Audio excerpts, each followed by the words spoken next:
Appa, what is the meaning of survival? Survival means ಬದುಕುಳಿಯುವಿಕೆ ಅಥವಾ ಬದುಕಿರುವುದು.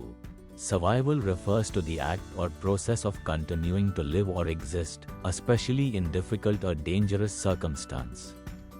Survival ಅಂದರೆ ವಿಶೇಷವಾಗಿ ಕಷ್ಟಕರ ಅಥವಾ ಅಪಾಯಕಾರಿ ಸನ್ನಿವೇಶದಲ್ಲಿ ಬದುಕಲು ಅಥವಾ ಅಸ್ತಿತ್ವದಲ್ಲಿ ಮುಂದುವರಿಯುವ ಕ್ರಿಯೆ ಅಥವಾ ಪ್ರಕ್ರಿಯೆ.